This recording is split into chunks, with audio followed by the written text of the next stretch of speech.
Well, thank you very much. It's an honor to be here. What a great place. What a great place, but more importantly, what great people. I want to thank His Royal Highness, the Crown Prince, for that incredible introduction. He's an incredible man. Known him a long time now. There's nobody like him. Thank you very much. Appreciate it very much, my friend. And it's a tremendous honor to return to this beautiful kingdom and be welcomed back with such extraordinary generosity and warmth. I've never forgotten the exceptional hospitality showed to us by King Solomon, who's just, we talk about a great man. That is a great man. That is a great man, a great family. And that visit took place exactly 8 years ago. The graciousness of the royal family and the Saudi people is really unsurpassed, no matter where you go.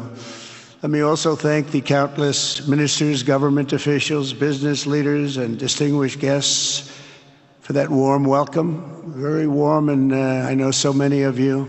I'd like to call out all of your names, but we have a lot of problems. We'd be here for a long time. We don't want that, so don't be upset. With this historic state visit, we celebrate more than 80 years of close partnership between the United States and the Kingdom of Saudi Arabia.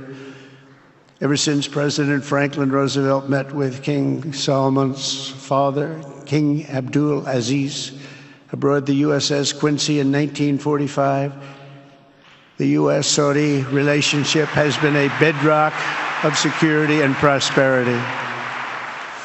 Today we reaffirm this important bond, and we take the next steps to make our relationship closer, stronger, and more powerful than ever before. It is more powerful than ever before.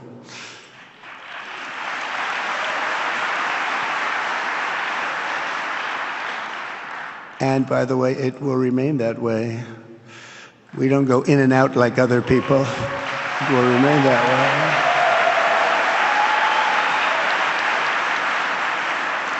I've come this afternoon to talk about the bright future of the Middle East, but first let me begin by sharing the abundance of good news from a place called America. In less than 4 months, our new administration has achieved more than most other administrations accomplish in 4 years or even 8 years. We've actually done, for the most part, more.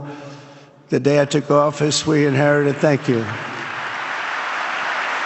Thank you. The day I took office, we inherited a colossal invasion on our southern border, an invasion like you'd never want to see here. Nobody should ever want to see it.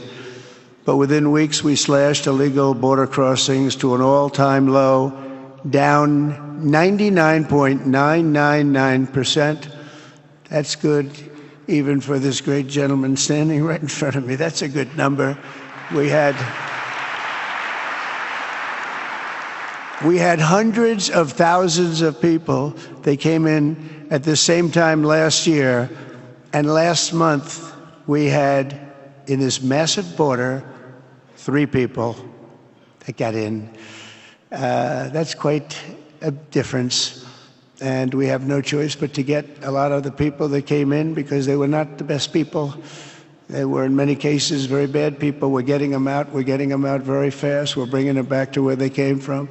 We have no choice. After years of military recruiting shortfalls, enlistments in the U.S. Armed Forces are now the highest in 30 years because there is such an incredible spirit in the United States of America. We have tremendous spirit again. Just about a year ago, it was a big story, front page on every paper all over the world, that nobody wanted to enlist in our military, meaning we were way under enlisted.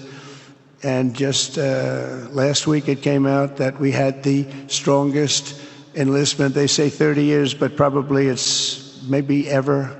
They don't go back that far. It's the best, and that includes police officers, firemen, everything else. Is a great spirit in the United States right now.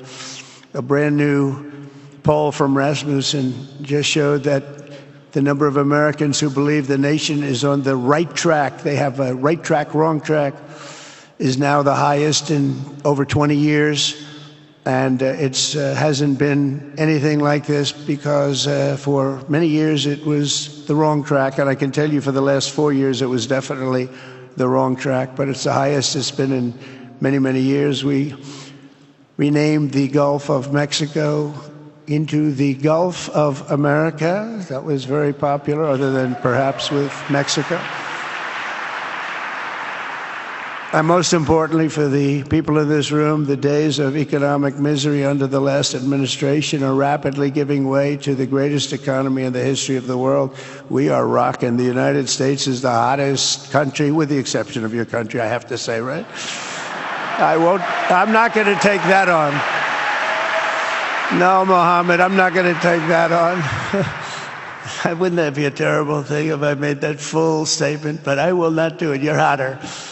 At least as long as I'm up here, you're hotter. But groceries, gasoline, energy, and all other prices are down with no inflation. We have no inflation, and in a few short weeks, we've created 464,000 brand new jobs. Think of that. It's almost 500,000 jobs created just in a matter of weeks. We just reached a historic trade agreement with the United Kingdom, and over the weekend we reached a breakthrough agreement with China.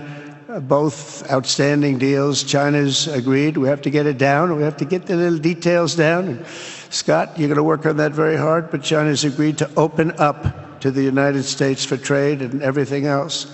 But they have to do it, so we'll see what happens. But we had a very, very good meeting with both of those countries. We are cutting 10 old regulations for every new regulation. We're getting rid of all of the red tape that is so many, frankly, countries, as they get older, they develop a lot of red tape, and we're getting rid of it. We're getting rid of it at record levels.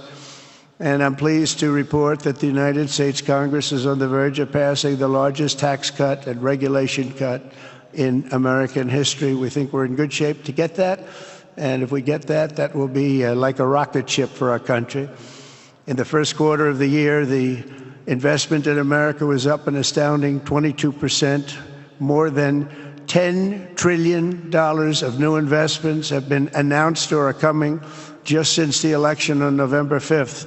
So think of that. In a very short period of time, we have over $10 trillion, and it could be much higher than that. Not everybody comes to the White House to have a news conference that they're going to be opening up in America, but they're all coming in at numbers that we've never seen before.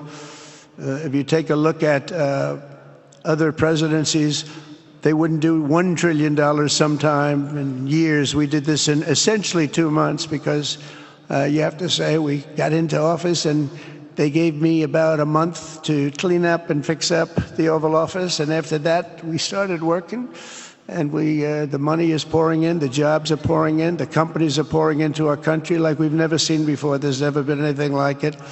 And we let other people tariff us into losing a lot of money and a lot of jobs, and now we're tariffing them. And it's at a level that nobody's seen. It's a level that is making us a very much different country and a very different Republican Party. We won a tremendous victory in November. We won all 7 swing states, the popular vote by millions and millions of votes. The Electoral College we won by 312 to 226. Remember they said, well, we could get to 270. No, we got to 312. That's a big difference. And very importantly, we won counties throughout the United States, 2,660 to 451. That's why when you look at a map, they're all red. The whole country is red. Red stands for Republican. From the moment on and from the moment we started, we've seen wealth that just poured and is pouring back into America. Apple is investing $500 billion. NVIDIA is investing, and I see my friend is here, Jensen. That's very good, wherever you may be. I thank you very much, because he's putting in $500 billion. TSMC is investing. Where is Jensen, by the way? Where is he? He's standing here. Where is he? I just saw Beth. Thank you very much, Jensen. I mean, Tim Cook isn't here, but you are. What a job you've done. He said he's got 99% of the chip market. I don't know. That's a big, that's not easy to beat, but what a job you've done. Thank you. We are proud to have you in our country. You know that. Thank you for the investment. TSMC is investing $200 billion, and with this trip, we're adding over $1 trillion more in terms of investment into our country and buying our products. And, you know, nobody makes military equipment like us. We have the best military equipment, the best missiles, the best rockets, the best everything. Best submarines, by the way. Most lethal weapon in the world. In addition to purchases of $142 billion of American-made military equipment by our great Saudi partners, the largest ever. This week there are multi-billion-dollar commercial deals with Amazon, Oracle, AMD, they're all here, Uber, Qualcomm, Johnson & Johnson, and many, many more. So I want to congratulate everybody, so many great business executives, many of you, most of you I know. And they're coming in, you know, about a month ago. They weren't that happy when they saw me. And now they're saying, sir, you're doing a great job. Thank you very much. It's amazing what a rising market will do. Oh, it's going to get a lot higher. In fact, I told people 5 weeks ago, this is a great time to buy. I got criticized for that. Now they don't criticize me anymore. People should have listened. But it's going to go a lot higher. You see, we've never had anything like this happen. It's an explosion of investment and jobs, and great companies are coming in. Never seen anything like it. There's no better place to make a future or make a fortune, do anything, frankly, than what we have in the United States of America under a certain president, Donald J. Trump. I have the right attitude. I have the same attitude that the people in the front row, second row, third row have. As you get back, perhaps they start to wane a little bit in terms of their view. But they understand, and we're doing what a lot of smart people would do. And we're not necessarily being politically correct. You saw what we did yesterday with health care. We've cut our health care by 50 to 90%. You're going to see drugs and pharmaceuticals come down at numbers that nobody has ever seen. And drugs, pharmaceuticals, we think will be dropping. And it'll be a redistribution of costs with other nations, which really took advantage of a very nice group of people that ran our country. But not only is this a time of incredible excitement in the United States, it's also an exhilarating period right here in the Arabian Peninsula. Beautiful place, by the way, beautiful place. Exactly. Thank you. Exactly 8 years ago this month, I stood in this very room and looked forward to a future in which the nations of this region would drive the forces of terrorism and extremism, drive them right out of existence, and take your place among the proudest, most prosperous, most successful nations anywhere in the world as leaders of a modern and rising Middle East. So exciting. So exciting. Mohammed, do you sleep at night? How do you sleep? Huh? Just thinking.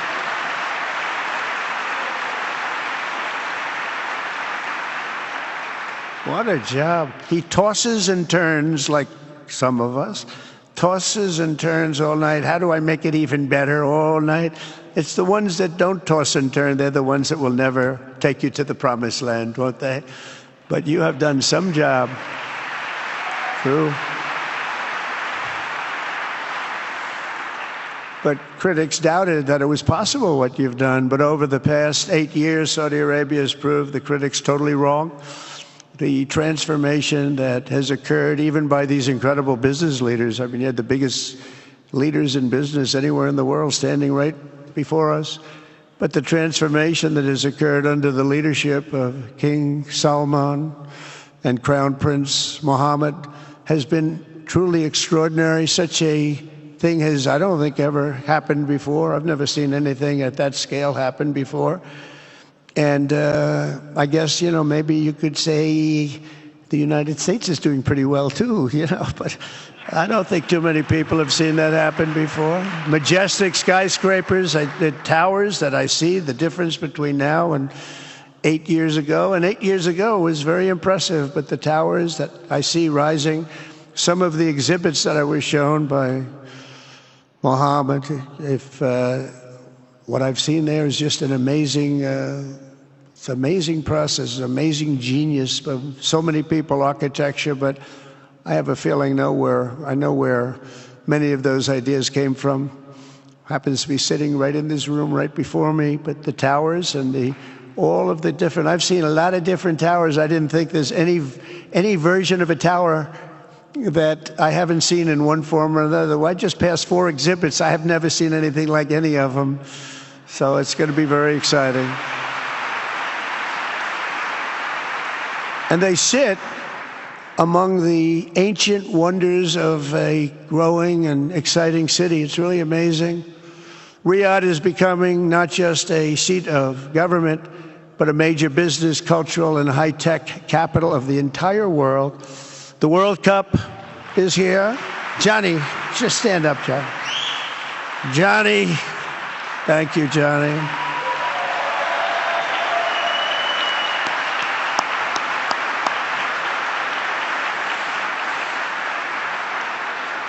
Great job, Johnny, great job. But the World Cup and the World Expo will soon be coming here, just like the World Cup is coming to the United States. It's going to be really exciting next year.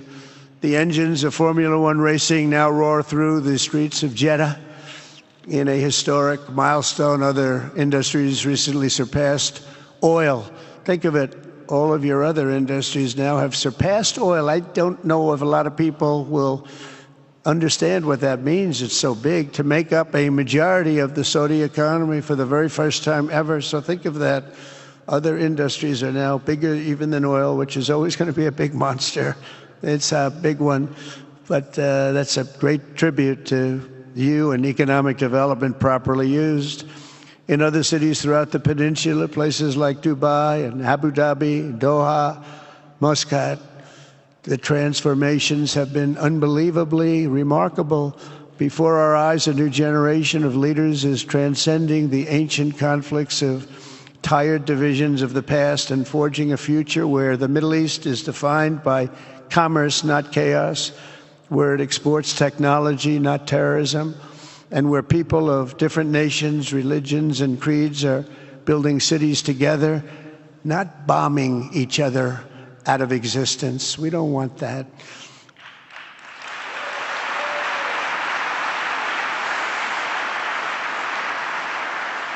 And it's crucial for the wider world to note this great transformation has not come from Western interventionists or flying people in beautiful planes giving you lectures on how to live and how to govern your own affairs. No, the gleaming marvels of Riyadh and Abu Dhabi were not created by the so-called nation builders, neocons, or liberal nonprofits like those who spent trillions and trillions of dollars failing to develop Kabul, Baghdad, so many other cities. Instead, the birth of a modern Middle East has been brought by the people of the region themselves, the people that are right here, the people that have lived here all their lives, developing your own sovereign countries, pursuing your own unique visions and charting your own destinies in your own way. It's really incredible what you've done.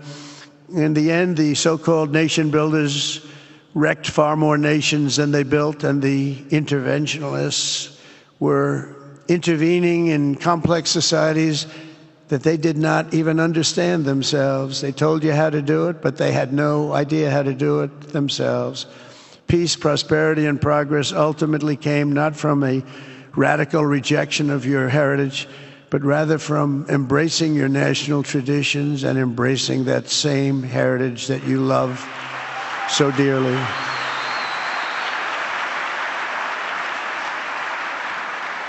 And it's something only you could do. You achieved a modern miracle, the Arabian way. That's a good way.